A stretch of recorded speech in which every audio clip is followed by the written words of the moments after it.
Bonjour, Dr Benani Maha, dermatologue. Aujourd'hui, on va vous parler des allergies cutanées d'un point de vue dermato et d'un point de vue allergologique. Bonjour, alors je suis le docteur Tiazi Daoudi Leila, allergologue. Je vais prendre le relais en ce qui concerne les manifestations allergologiques au niveau cutané. L'eczéma atopique, ça se manifeste en général dans la petite enfance, chez un nourrisson. Donc en général, les lésions chez les tout-petits sont localisées derrière les oreilles, au niveau des joues, au niveau des faces internes des coudes et des genoux. Donc nous, en tant que dermatologue, on donne un traitement pour ces petits. Seulement, quand ils ne s'améliorent pas, il faut les explorer par un médecin allergologue pour savoir s'il y a un facteur déclenchant favorisant. Voilà, c'est-à-dire que en fait, les petits bouts viennent chez nous lorsque le dermatologue est entre guillemets en échec, c'est-à-dire qu'il va traiter une première fois, une deuxième fois, une troisième fois, ça va aller mieux lors du traitement, mais ça va complètement récidiver dès l'arrêt du traitement. Donc à ce moment-là, l'allergologue entre en jeu et chez le tout petit, alors tout dépend de l'âge, quand ils sont vraiment tout petits et qu'ils n'ont comme seule alimentation que le lait, on va tout de suite se diriger vers un eczéma, en fait une dermatite atopique aggravée par une allergie au lait. Alors, je voulais juste préciser que l'eczéma atopique, comme l'a bien dit ma consoeur Dr Benani, n'est pas une pathologie allergique. C'est une pathologie qui peut être aggravée par une allergie. Donc, on va tester les protéines de lait de vache pour savoir si elles sont responsables d'un eczéma.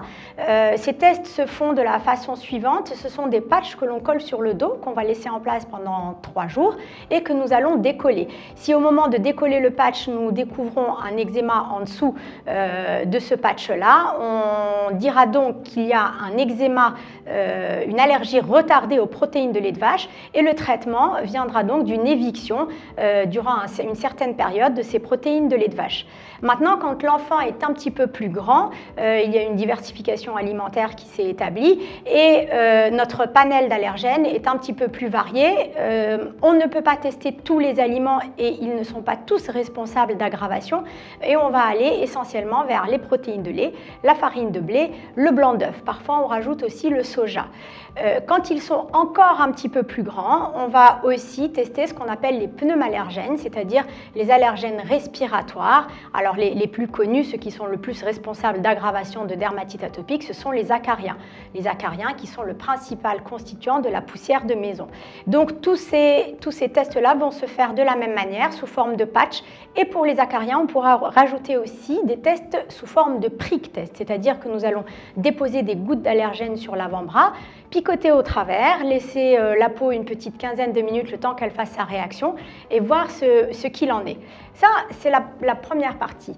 Et puis, chez les adultes, donc Oui, alors chez les adultes, le plus souvent, on a plutôt un eczéma de contact qui est lié à des substances allergisantes en fonction du patient. Si c'est un métier manuel, par exemple, ça va être plutôt des choses, un eczéma de contact au niveau des mains, ou chez les coiffeurs, par exemple, on trouve souvent des eczémas de contact liés aux produits qu'ils utilisent pour le travail. En dehors de ça, on peut faire un eczéma de contact à n'importe quelle substance. Donc en tant que dermato, on donne toujours un premier traitement et en cas de récidive ou de non-amélioration à l'arrêt du traitement, à ce moment-là, il faut faire des tests par rapport à ces allergènes. Donc ma collègue va vous expliquer les tests par rapport à l'allergie de contact. Voilà, donc c'est vraiment un travail qui se fait entre nos deux disciplines, hein, et ce sont des vases communicantes qui vont à chaque fois dans les deux sens. C'est une collaboration. Comment est-ce qu'on fait ces tests-là? Alors c'est toujours le même principe, ce sont des patch tests aussi, c'est ce qu'on appelle les patchs, les tests épicutanés. Là, c'est une batterie de produits, ce sont une batterie standard avec une trentaine de produits auxquels on peut rajouter selon la profession, par exemple rajouter une batterie cosmétique, une batterie coiffure, etc. Il y a un tas de batteries pour énormément de choses que nous allons aussi poser sur le dos pendant 72 heures.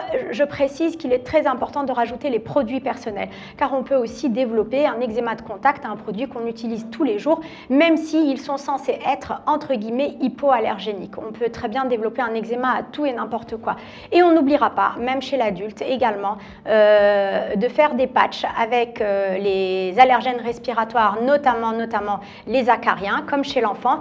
Et on fera également des prick tests aux pneumallergènes en insistant sur les acariens pour voir si l'adulte n'a pas simplement, il peut aussi avoir un simple eczéma, une dermatite atopique aggravée que par les acariens, ou une dermatite atopique, un eczéma qui devient un eczéma de contact parce qu'il ne va pas supporter le parfum ou le produit chez un coiffeur, comme l'a expliqué Dr Benani, etc. Enfin, il y a une quarantaine de produits que nous testons. Alors le deuxième grand volet des allergies cutanées qu'on peut rencontrer en consultation, ce sont les urticaires. Les urticaires sont des lésions qui sont fugaces, qui apparaissent, qui peuvent durer quelques heures et disparaître. Elles sont souvent très impressionnantes pour les patients parce qu'elles peuvent donner des gonflements au niveau des lèvres, au niveau des yeux, parfois même au niveau de la gorge.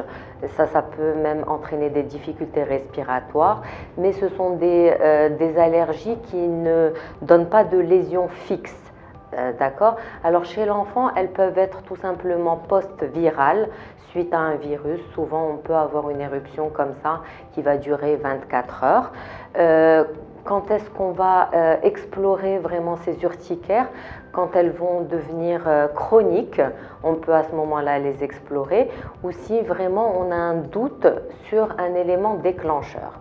Alors l'urticaire chronique, c'est-à-dire une urticaire qui va durer plus de 3 mois, nécessite à ce moment-là de faire un bilan biologique à la recherche d'une maladie plus intérieure, auto-immune ou une autre maladie du sang. Donc en général, on fait un bilan thyroïdien, on fait une numération pour voir s'il n'y a pas une anémie ou autre.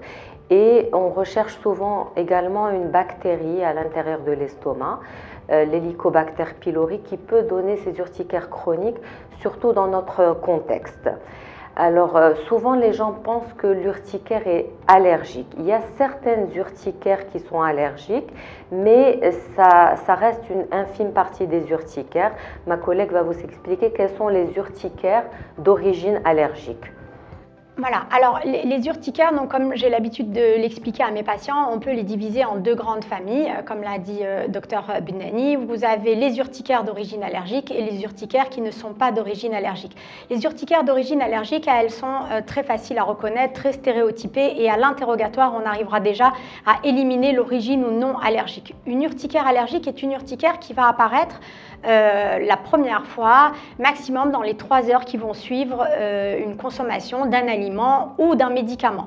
Alors je précise bien que cet aliment et ce médicament, le patient a déjà eu l'habitude de le consommer sans qu'il ne se passe rien, mais ce jour-là, la substance ne passe plus.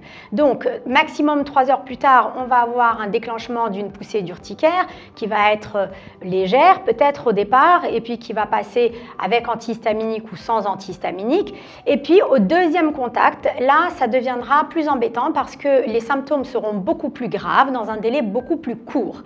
Et si on ne se remet pas en contact avec la substance, il ne se passera rien. Par contre, si on se remet en contact une 3e, 4e fois, eh bien là, on met en jeu le pronostic vital parce que, accompagné de l'urticaire, on a en plus un risque d'œdème de Quinn qui est la principale urgence vitale où le patient n'arrivera plus à respirer. Ça, ce sont des urticaires que nous allons en fait pister, où nous allons faire un interrogatoire détaillé, savoir ce que le patient a consommé dans les 3 heures qui précèdent, faire les tests cutanés et arriver à un diagnostic. Ça, c'est la partie allergologique. Maintenant, comme le dit le docteur Benani, beaucoup de personnes pensent que toutes les urticaires sont d'origine allergique et ils arrivent avec une urticaire qui là est chronique, qui dépasse les 6 semaines. À partir du moment où c'est une urticaire qui a dépassé les 6 semaines, automatiquement, de facto, nous ne sommes plus dans une urticaire aiguë allergique. Voilà, pour vraiment faire la différence. Une urticaire allergique va être une urticaire aiguë. Une urticaire non allergique va être une urticaire chronique qui va s'étaler dans le temps sans autre facteur de gravité derrière. Et là, eh bien, comme l'a dit Dr Benani, on va faire un bilan sanguin, on va faire un bilan au niveau de l'Helicobacter pylori, une parasitologie des selles, et on va essayer de déterminer est-ce que l'urticaire est en fait un symptôme d'une maladie sous-jacente grâce à ce bilan. Et dans les rares fois où on ne trouve pas grand-chose dans ce bilan, à ce moment-là, on va considérer que l'urticaire est à lui seul, à part entière, une petite maladie auto-immune telle qu'ils l'ont redéfinie dans la nouvelle classification.